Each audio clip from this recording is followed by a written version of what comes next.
जम्मू व कश्मीर मौसमी एतबार से कई हिस्सों में बटा हुआ है और हर एक हिस्से का मौसम और माहौलियाती असरात वहाँ की कृषि पैदावारों पर असरअंदाज रहते हैं। जम्मू खता अपनी मौसमी सूरत हाल की वजह से कश्मीर वादी से कदरे अलग है और यहाँ के कृषि पैदावारों की काश्त भी अलग अलग मौकों और महीनों में होती रहती है। जम्मू खिता के मैदानी इलाकों में गर्म तरीन मौसमी हालात की वजह से यहाँ साल भर मुख्तलिफ फसलों और सब्जियों की काश्त की जाती है और इस तरह यहाँ के किसान साल भर अपने खेतों में तरह तरह की पैदावार उगाकर बाजारों और मंडियों में फरोख्त करते रहते हैं।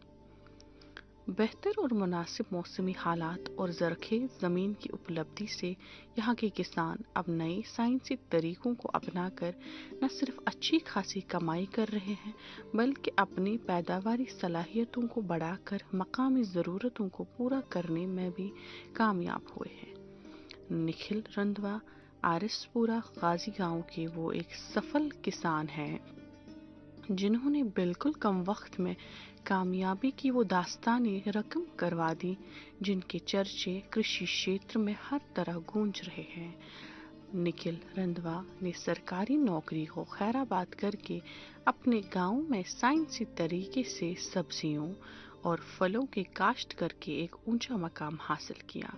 निखिल अपने खेतों में तरह तरह की सब्जियां उगाकर ऑर्गेनिक फार्मिंग की बुनियादों पर बड़ी मिकदार में ताज़ा सब्जियां पैदा करके बाजारों को सप्लाई कर देता है। कि आज के इस अंक में आप सबका बहुत-बहुत स्वागत है। जैसा कि आप जानते हैं कि हम जम्मू सिटी से 18 किलोमीटर की दूरी पर हैं, यानी कि गाजिया में हैं और पॉली हाउस आप यहाँ पर देख रहे हैं, कितना खूबसूरत पॉली हाउस है। और हमारे बीच रंधावा सर है, निखिल रंधावा जी, अधिक जानकारी साझा करेंगे। मैं मीरा साहब से नियर बाय मेरा जो गांव पड़ता है 5 किलोमीटर आगे गांव पड़ता है। गांव का नाम है गाजिया। ये जो आप देख रहे हैं कि जो मेरी जो फील्ड है, ये आप खड़े हैं अभी लो कॉस्ट पॉली हाउस के अंदर। ये मैंने बैम्बू का स्ट्रक्चर के बेसिस के ऊपर बना रखा है और ये जो सारा स्ट्रक्चर है ये आपका लकड़ी से बना है। ये आपका काम करता है बिल्कुल हाईटेक पॉली हाउस की तरह। जैसे आप इसमें इसमें इस पॉली हाउस को हम 2 in 1 पॉली हाउस कह सकते हैं। समर में आप इसके ऊपर ग्रीन हाउस जो ग्रीन नेट है वो लगा सकते हैं, ये ग्रीन हाउस का काम कर देगा। विंटर्स में अगर आप इसके ऊपर पॉली शीट लगा देंगे तो ये आपका विंटर में जो भी आप मैं कह सकता हूँ ऑफ सीजन क्रॉप्स लगाना चाहते हैं, हम उसमें ग्रो कर सकते हैं। बीइंग अ प्रोफेशन वाइज मेरा जो प्रोफेशन था, मैं आपका 12-13 साल से मैं केमिस्ट्री का लेक्चरर था।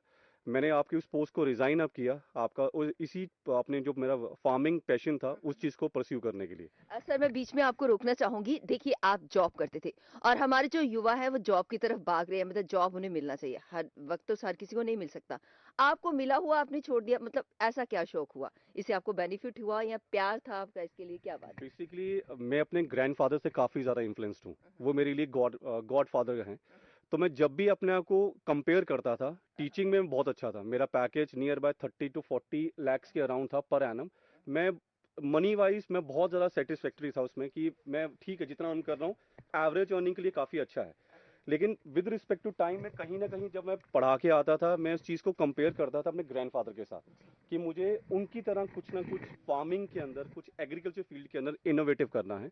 तो मैंने उसी पॉइंट ऑफ कोविड के दौरान काफ़ी फ्री टाइम मिला, तो मैंने जो भी मेरा जो बैकअप था, मेरा रिसर्च था, तो मैंने उस चीज़ को अपनी फील्ड में लाने की कोशिश की। मैंने अपनी फैमिली से डिस्कस किया कि मैं जो भी मेरा बैकग्राउंड है, जो मेरी नॉलेज है, मैं उस चीज़ को प्रैक्टिकली फील्ड में अप्लाई करना चाहता हूँ। तो फैमिली ने पहले इस चीज़ को बहुत ज़्यादा अपोज किया कि एग्रीकल्चर में जाना बहुत मुश्किल है, क्योंकि मैं एसी रूम में रहा। एसी रूम से बाहर आना फील्ड में, ओपन फील्ड में जमीन आसमान का फर्क है। यहाँ पर आपको हर चीज़ को एक्सपोज करना पड़ता है, वहाँ पर तो हम आराम से बैठे रहते हैं, पढ़ाया बैठ गए, ऐसा था। तो मैंने फादर को कहा कि मुझे एक टाइम दो, मैं इसको चीज़ को एक्सप्लोर करना चाहता हूँ। तो फादर ने कहा कि तेरी विल है तो एक्सप्लोर करके देखो। तो मैं 1.5 साल से फार्मिंग फील्ड के अंदर हूँ। Department of agriculture, department of horticulture aggressively support किया है टिल नाउ। अभी भी मेरी कुछ ऐसी नीड्स हैं जो जिसको मैं चाहता हूँ कि वो एग्रेसिवली मेरी प्रमोट अप हो। फॉर एग्जाम्पल, जैसे मैंने आलू लगाया था in the month of September. I think मैं जम्मू का पहला ऐसा किसान था जिसने ने अपने लोकल फील्ड के अंदर सितंबर के मंथ में पुखराज वैरायटी आती है एक आलू की, मैंने उस चीज़ को अपनी फील्ड में लगाया था।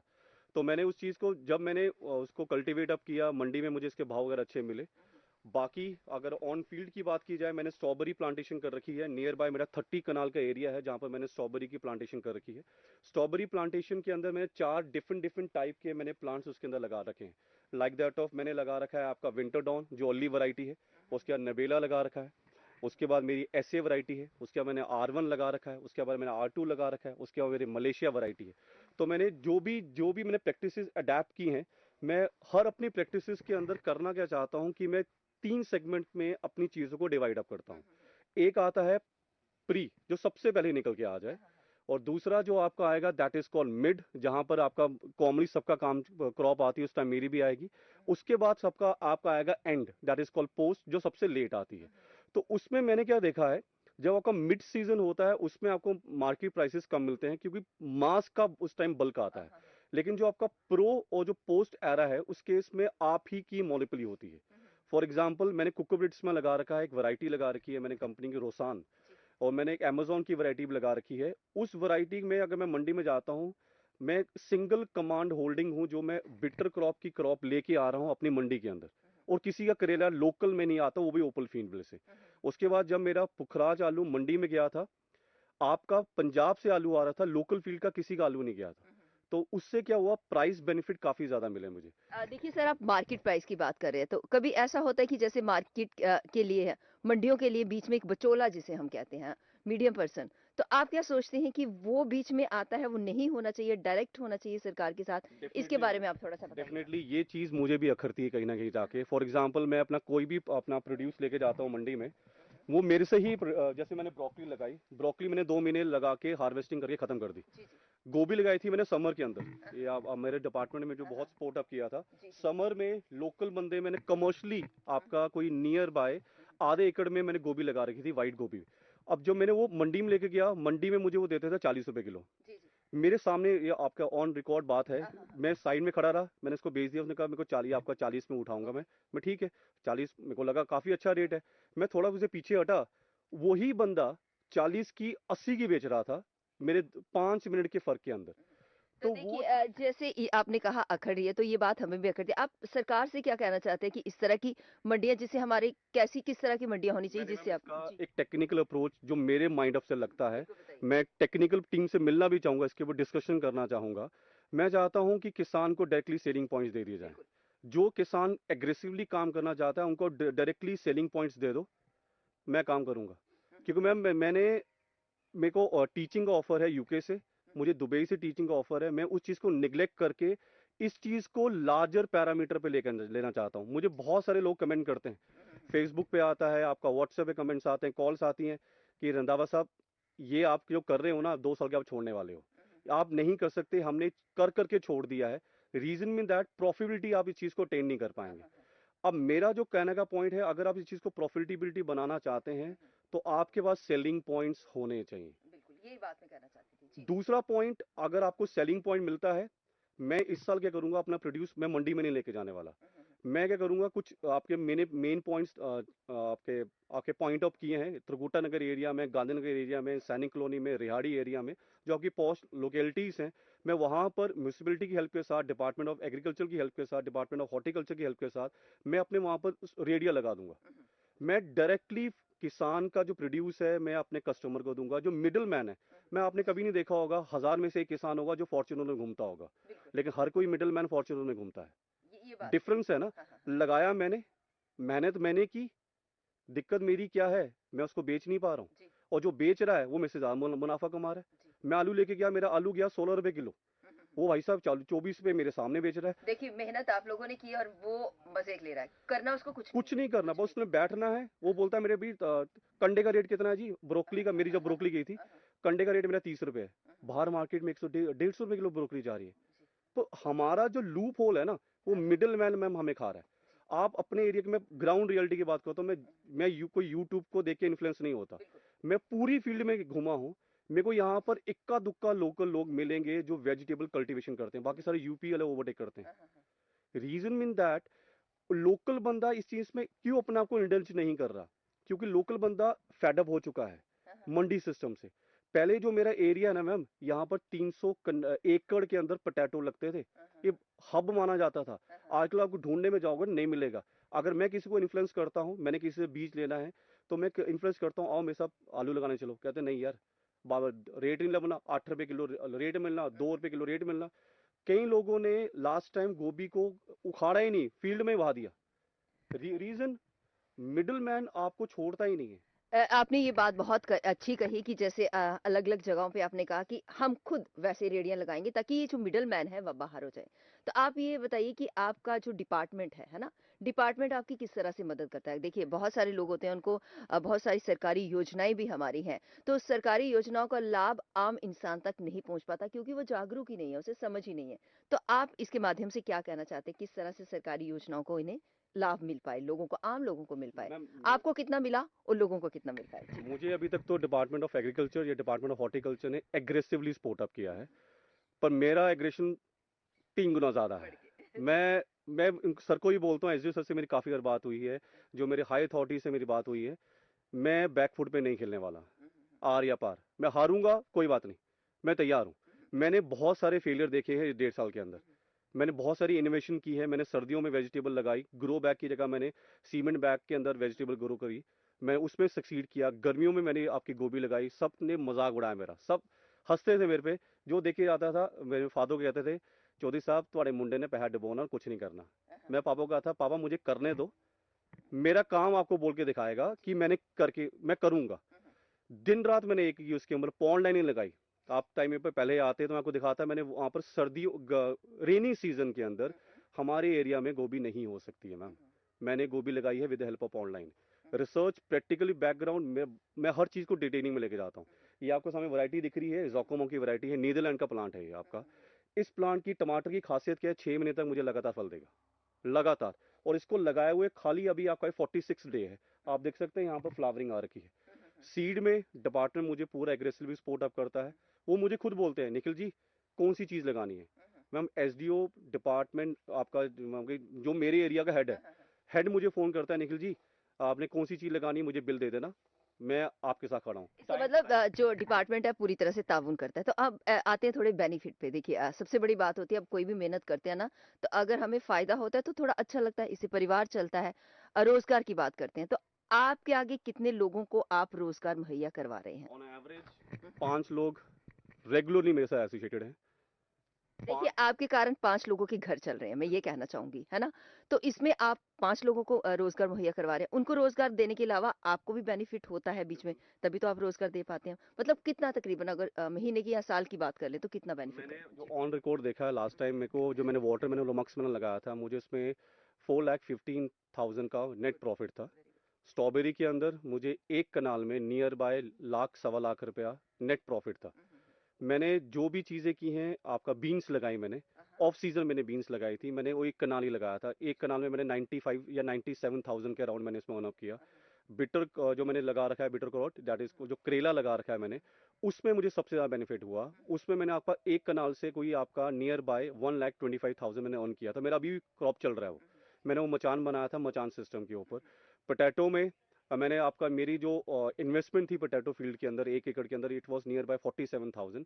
तो मैंने उसमें जो टर्नओवर लिया, मैंने लिया 1,37,000 आपका उसमें से अर्न अप किया था। तो जितनी मैंने चीज़ें की हैं, ये मेरा प्रॉफिटेबल था। ये नहीं मैं खाली जी प्रॉफिट में जाऊंगा, नुकसान भी मैंने झेले हैं। मैंने गोभी लगाई थी विदाउट वाटर, विदाउट बिना पानी की गोभी लगाई थी मैंने, जल यूज़ किया था एक आपका, उसमें मेरा थोड़ा सेटबैक रहा था। आपका गाजर लगाई, गाजर में इतना ज़्यादा मुझे आपका बेनिफिट नहीं मिला था। तो ऑन होल्ड अभी तक प्रॉफिटेबल भी है, पर चैलेंजेस काफ़ी ज़्यादा है। सर आप मुझे ये बताइए कि जो आपकी फार्मिंग प्रैक्टिसेस करते हैं उसमें क्या-क्या यूज़ करते हैं आप? क्या यूज़ कर अपने इस्तेमाल फार्मिंग करते हैं? प्रैक्टिसेस के अंदर मैं जितनी भी मॉडर्न लेटेस्ट टेक्नोलॉजीज हैं, मैं इसको यूज़ अप करता हूँ। जैसे आपका ज़मीन को लेवलिंग करने के लिए ज़मीन आपका लेवलर आता है, मैं उस चीज़ को हेल्प अप करता हूँ, ताकि जब मैं आपका पानी लगाऊं तो पानी इक्वली हर क्रॉप को जाए। ऐसा नहीं कि एक जगह ज़्यादा लग गया, एक जगह कम लग गया। क्योंकि कॉमन प्रैक्टिसेस में होता क्या था, हम ज़मीन को लेवल नहीं करते थे। तो एक जगह पानी ज़्यादा लग रहा है, एक जगह पानी पहुंच ही नहीं रहा, तो जहाँ ज़्यादा लग गया वो भी डैमेज होगी, जहाँ नहीं लगा वो भी डैमेज होगी। तो लेवलर यूज़ अप किया। ट्रैक्टर की हेल्प के साथ रोटावेटर, आपके सीड ड्रिलर्स आते हैं, सीड सोइंग मशीन्स आती हैं, पोटैटो सोइंग मशीन आती है, उनको यूज़ अप करता हूँ। आपका इनसे क्या होता है, एक तो टाइम बहुत आप हमारा सेव हो जाता है। जैसे आपको यूथ है, अगर वो कॉलेज जाता है, कॉलेज गोइंग है, उसको काम भी करना है, बहुत अच्छी बात है। मॉर्निंग में वो मॉडर्न मशीनरी के साथ उस चीज़ को इम्प्लीमेंट करेगा अपनी फील्ड में, और बाद में उसी चीज़ को अपने अपने जो भी टीचिंग है उस चीज़ को वो फर्दर कैरी ऑन कर सकता है। तो मॉडर्न टेक्नोलॉजी से आपका टाइम और आपकी जो लेबर कॉस्ट है वो बहुत बचेगी, क्योंकि फार्मिंग एक नुकसान तब बनता है जब आप ज़्यादा से ज़्यादा लेबर पे डिपेंड हो जाओगे। जितनी आपकी इनपुट कॉस्ट कम रहेगी उतना आपका output, that is called profit, उतना ज़्यादा आप क्या कर पाएंगे, इंक्रीज कर पाएंगे। तभी मैं कहूँगा मॉडर्नाइजेशन फार्मिंग में ज़रूरी है। आजकल के यूथ जो भाग रहा है, अगर वो मॉडर्नाइजेशन फार्मिंग करता है, मैं फॉर एग्जांपल मेरे को डिपार्टमेंट ऑफ एग्रीकल्चर ने एक स्प्रे पंप दिया है। वो स्प्रे पंप क्या करता है, 1 एकड़ को स्प्रे कर देगा विद इन 45 मिनट्स। ये मैंने खुद अप्रोच किया। पहले छोटे छोटे जो बैक पैक वाले स्प्रे पंप आते थे उसको घंटे लग जाते थे। अब जो मैंने स्प्रे पंप लिया है वो आपका पेट्रोल से चलता है, नीचे आपके मशीन है, उसमें 6 HP की मोटर है उसमें, और नियर बाय एक आपका जो एकड़ है 45 मिनट्स में खत्म। तो जितनी ज्यादा होल्डिंग है, आप मॉडर्नाइजेशन से अपना टाइम बचा सकते हैं, लेबर बचेगी और आपका कॉस्ट बचेगा। जैसे आपने टेक्नोलॉजी के बारे में बताया, इससे हमारे युवाओं को बताइए कि कितनी बेनिफिट है न्यू टेक्नोलॉजी। जैसे आपने कहा मुंजी में उलझ कर रहेंगे हम लोग, है ना? तो उससे हमें बाहर आना है, क्योंकि आगे भी जाना। अगर बारिश नहीं हुई तो हमारा काम नहीं होगा, या सूखा पड़ गया तो हमारा काम नहीं होगा। तो न्यू टेक्नोलॉजी कितनी हेल्पफुल है हमारे लिए, ये बताइए। मैम न्यू टेक्नोलॉजी काफ़ी ज़्यादा हेल्पफुल है। जैसे मैंने आपका अपने सिस्टम, अपनी फील्ड के ऊपर मैंने आने वाले दिन में आपका आर्टिफिशियल इंटेलिजेंस को मैं अप्लाई करने वाला हूँ। बेसिकली वो जो मेरी टेक्नोलॉजी है, वो बेंगलोर की मेरी कंपनी है, उससे मेरी बात चल रही है। वो टेक्नोलॉजी, उसका मैं एक टावर अपनी फील्ड में लगाऊंगा, वो 5 एकड़ के लिए आपकी लगेगी पूरी। जो भी मेरी फील्ड में डेफिशिएंसी होगी, हमें ज़मीन के अंदर डेफिशिएंसी का नहीं पता होता, हम यूरिया यूरिया फेंकते रहते हैं। जो भी डेफिशिएंसी होगी, नाइट्रोजन हो गया, पोटाश हो गया, माइक्रो न्यूट्रिएंट्स हो गए, वो मेरे एंड्रॉयड सेलफोन पे मैसेज देगी कि मॉइस्चर की कमी है, इतना पानी देना है, वो स्प्रे अप हो जाएगा। तो मैं उसी के मुताबिक उस कंटेंट्स को प्रोवाइड अप करूंगा। सबसे बड़ा टेक्नोलॉजी का एडवांटेज क्या रहेगा, जो कमी मेरे प्लांट में है, जो प्लांट मेरे से मांगना चाह रहा है, जो मैं समझ नहीं पा रहा हूँ, वो मुझे टेक्नोलॉजी हेल्प अप करेगी। दूसरा, मैंने ड्रिप सिस्टम इंस्टॉल कर रखा है। मैंने आपका स्प्रिंकल मिनी स्प्रिंकल्स इंस्टॉल कर रखे हैं। Time to time moisture maintain रहता है, लेबर कॉस्ट मेरी उसमें बचती है। तीसरा, आपका ये जो आपके पॉली हाउसेस हैं, पॉली हाउसेस मैं नहीं कहता हाईटेक पॉली हाउस बनाओ, जरूरी नहीं है 40-50 लाख खर्च के किसी को दिखा के ही आपने काम करना है। लो कॉस्ट करो, एक्सपीरियंस करो, और उससे आप बेनिफिट कमाओ, और जो उसका जो बेनिफिट है उस चीज को लार्ज स्केल पे एक्सपैंड करो। मैं कहता हूं कि लो कॉस्ट टेक्नोलॉजीज को आपको अडेप्ट करना पड़ेगा, ना कि एक्सपेंसिव को। मेरे डिपार्टमेंट से मैंने एक बात कर रखी है कि मैंने पॉली हाउस का एक अल्टरनेटिव बनाया है। पॉली हाउस जिसमें आपका ये फैन पैड लगता है, उसको 1 एकड़ में कॉस्ट लगती है उसकी 60 to 70 लाख लग जाता है, अगर आपने पूरा हाईटेक बनाना है। मैंने उसी चीज का तोड़ बनाया है, और आपका नियर बाय वो आपका 1 एकड़ में 30 to 40 lakhs में कंप्लीट हो जाएगा। काम भी वैसा करेगा, 2 in 1 होगा वो आपका। उसके ऊपर खाली तरपाल ही रहेगा। मेरा जो पॉली हाउस होगा उसके ऊपर आप ग्रीन नेट लगाएंगे गर्मियों में, सर्दियों में आप लगा देंगे तरपाल, तो 2 in 1 का काम करेगा। आराम से आप उस चीज को रिमूव भी कर सकते हैं, एक सिंगल बंदा रिमूव कर सकता है। मैंने डिपार्टमेंट से यह फाइल आगे मैंने डाली है, और मैं चाहता हूं कि डिपार्टमेंट मुझे इस चीज में एग्रेसिवली सपोर्ट अप करे।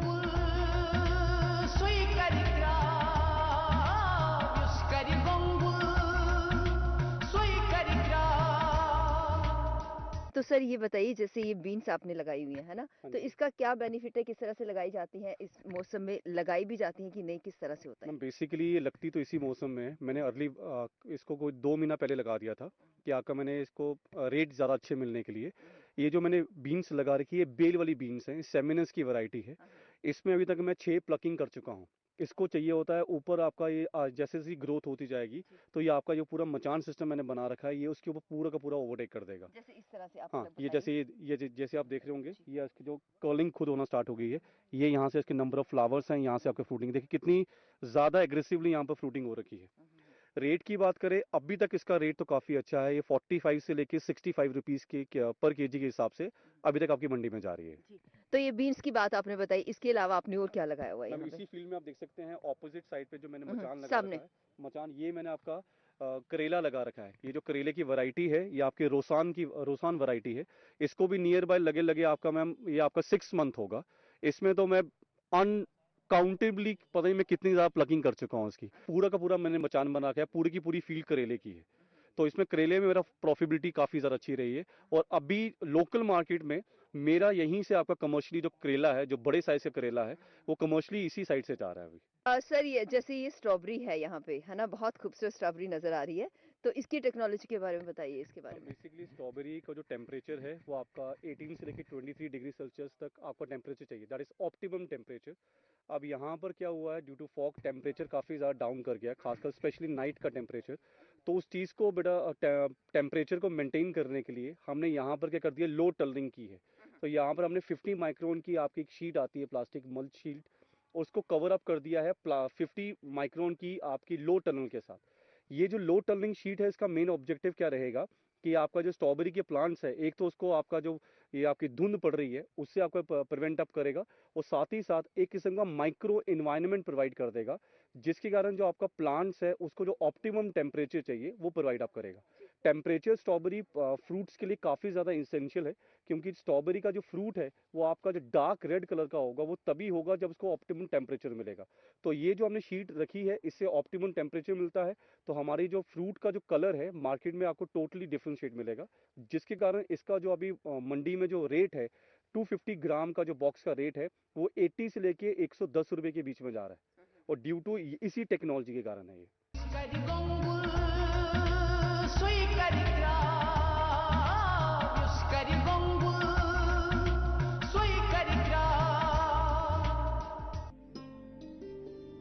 निखिल जहां कृषि क्षेत्र में हो रही उपलब्धियों को अपना हथियार जानकर इस्तेमाल में लाता है, वहीं ये अपने तजुर्बों और सलाहियतों की बुनियाद पर नित नए तरीके अपनाकर बीजों की जर्मिनेशन खुद तैयार किए गए पॉली हाउस में करके सर्दियों में ही तरह तरह की नर्सरियां पैदा करके अपनी ज़रूरियात के साथ साथ दूसरे किसानों को फराहम करके भी निखिल अपनी आमदनी में बढ़ोतरी कर रहा है। ये आपके सामने लो कॉस्ट में मैंने आपका जर्मिनेशन रूम बना रखा है।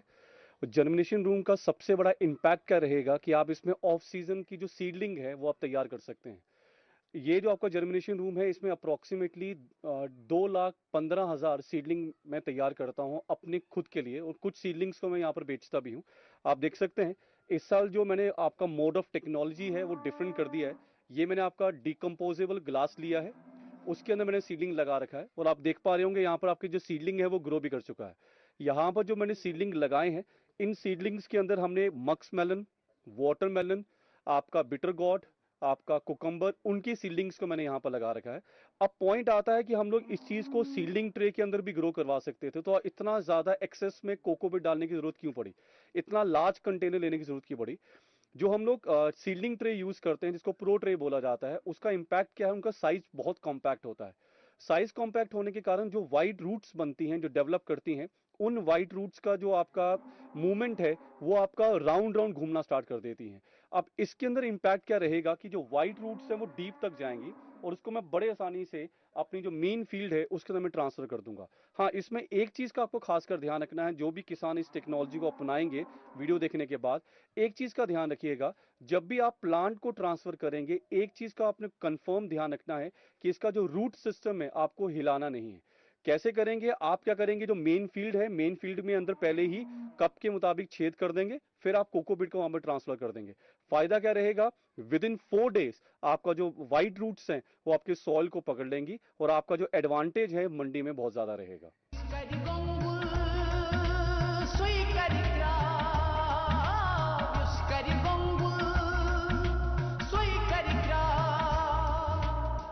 निखिल ने एक छोटा मोटा डायरी यूनिट कायम किया है, जहां वो कई गाय पालकर दूध हासिल कर रहा है, और बाद में दूध की मार्केटिंग के लिए अपना एक सेलिंग काउंटर भी खोला है, जहां से ग्राहक दूध खरीद कर लिया करते हैं। घरेलू खादों का इस्तेमाल करके जहां निखिल रंधवा ऑर्गेनिक फार्मिंग को बढ़ावा दे रहा है, वहीं उन्होंने वर्मी कंपोस्ट का भी एक अपना यूनिट कायम किया हुआ है, जहां से पैदा हो रही खादों का इस्तेमाल वो अपने खेतों में कर रहा है। ये मेरा कॉम्पैक्ट आपका डेयरी फार्मिंग है। इस डेयरी फार्मिंग में जो भी मिल्क प्रोडक्ट आता है, मेरा रेहाड़ी में एक आउटलेट है मिल्क सेलिंग का, वहाँ पर डायरेक्टली आपका सेल अप हो जाता है। उसके बाद जो इनका रखने का मेरा मेन ऑब्जेक्टिव क्या था कि जो भी इनका जो गोबर निकलेगा उससे मैं वर्मी कंपोस्ट खुद बना के तैयार करके अपनी मेन फील्ड में अप्लाई अप कर पाऊंगा। यहाँ पर जितनी मैंने आपकी वैरायटीज रखी हैं वो सारी की सारी मिक्स्ड हैं, ये आपकी मैंने देसी वैरायटी रखी है, क्योंकि देसी वैरायटी का जो आपका गोमूत्र आएगा उससे मैं अलग अलग टाइप की स्प्रेस बना सकता हूँ, जो मेरे लिए बहुत ज़्यादा मेरी वेजिटेबल और फ्रूट क्रॉप्स के लिए काफ़ी ज़्यादा इम्पैक्ट रहती हैं। और इनका जो आपका जो गोबर है वो भी, उसमें भी आपका जो परसेंटेज ऑफ माइक्रो ऑर्गेनिजम्स हैं वो काफ़ी ज़्यादा है, तभी आपका वर्मी कंपोस्ट बनाने में इस चीज़ का बहुत इंपॉर्टेंट रोल रहता है।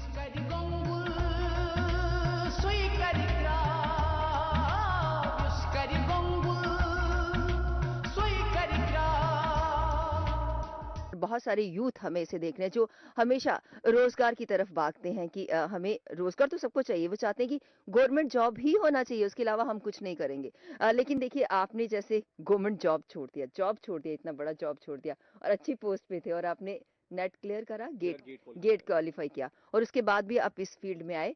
आप हमारे यूथ को क्या मैसेज देना चाहते हैं, खास संदेश क्या देना चाहते हैं कि वो जरूरी नौकरियों के पीछे ना भागें, क्या करें? और मैम मैं जैसे यूथ के साथ एसोसिएटेड रहा हूँ, अभी मैं टीचिंग करता हूँ, मेरा ट्यूटोरियल है खुद। मैं जो यूथ को देखता हूँ ना, आजकल का यूथ 10,000 की नौकरी कर देगा लेकिन किसानी नहीं करेगा। आजकल का यूथ बाहर चला जाएगा लोन लेके, लेकिन वो फील्ड में काम नहीं करेगा। रीजन में दैट आपका जो हमारी ट्रेडिशनल फार्मिंग है ना, हम लोग मुंजी चावल इसी में उलझ गए। मुंजी के पानी नहीं हुआ, आपका जैसे इस बार नहर टूट गई, पानी नहीं लगा, बारिश नहीं हुई, उसमें सेटबैक पड़ा, तो लोगों ने गिव अप करना स्टार्ट कर दिया। अब उस गिव अप को मैं अपने आप को एक किस्म का मांगे चलूंगा, मैं उनको लीड करना चाहता हूँ। मैं अपने आप में चैलेंज लेके चला हूँ कि मुझे इसी प्रोफेशन में अपने आप को एज अ फ्यूचर लीडर बनाना है। जैसे मर्जी हो, मैं इस चीज में गुड़ूंगा। तो आप यूथ को मैसेज दीजिए कि उनको किस तरह मैम से यूथ को मैं कह सकता हूँ कि आप मेरी इंटरव्यू पे मत जाओ।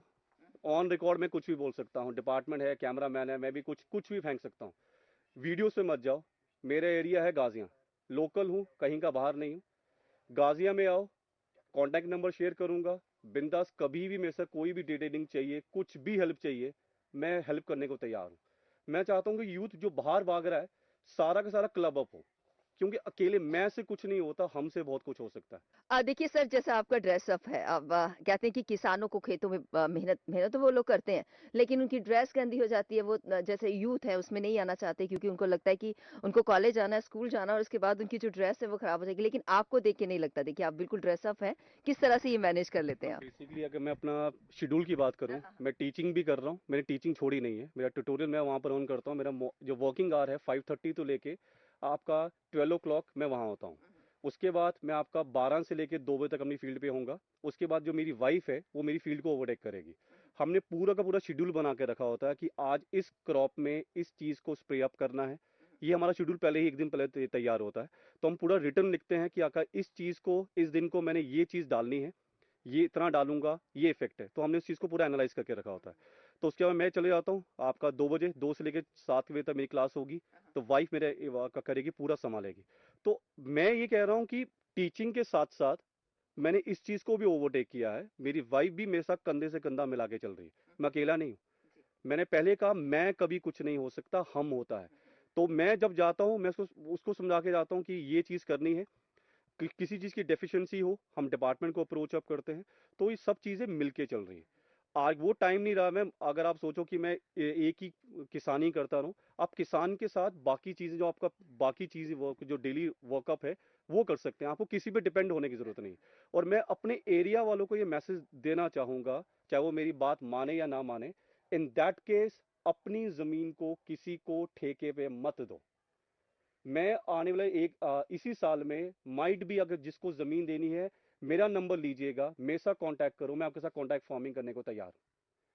अपनी जमीन को बचाना जरूरी है कि जो एक्टिविटीज वो लोग कर रहे हैं ना, आप देख के भी अनजान बन रहे हैं। वो जो एक्टिविटीज आपकी फील्ड में कर रहे हैं ना, वो अब आने वाले टाइम पे अपनी जमीन को जहर बनाने वाले हैं। अगर आपको चाहते हैं कि आप नहीं कर सकते, मैं अपना नंबर शेयर करूंगा। मेरा एरिया है, मेरा घर यहाँ पर है, मैं कहीं नहीं जाता, मैं यहीं रहता हूँ। बिंदास कभी भी आइए, जो है शेयर करिए, मैं आपके साथ कॉन्टैक्ट फार्मिंग करूंगा। मैं आपको उस चीज़ को प्रॉफिटेबल बना के बताऊंगा। मेरी एमएनसी से बात चल रही है, बहुत सारी एमएनसी से जो मुझे आकर टारगेट करती हैं, कि अप्रोच करती हैं कि ये करो ये करें। तो उनके अंदर मेरे पास लैंड होल्डिंग कम है, कि मेरे पास खाली 15 एकड़ है। 15 एकड़ में मैं उस चीज़ को पूरा का पूरा हाईलाइट नहीं कर पाऊंगा, मुझे भी लैंड होल्डिंग ज़्यादा चाहिए। एक एमएनसी का ऑफर है मेरे पास, उनको टन में चाहिए आपका धनिया गर्मी में। वो मैं अपने एरिया में नहीं बना पाऊंगा, तो मुझे उसके लिए बाकी किसानों की भी जरूरत चाहिए। तो छोटे छोटे किसान मिलके करेंगे। मेरी टेक्नोलॉजीज को देखिए, पूरा एनालाइज करो, मेरे से जो आपको हेल्प चाहिए मैं आपके साथ खड़ा हूं। जो मेरी सीक्रेट्स है, जो मैं अपनी फील्ड में अप्लाई करता हूं, मैं शेयर करने को तो खड़ा हूं। जितना फील्ड बढ़ेगा उतना अपना बेनिफिट होगा।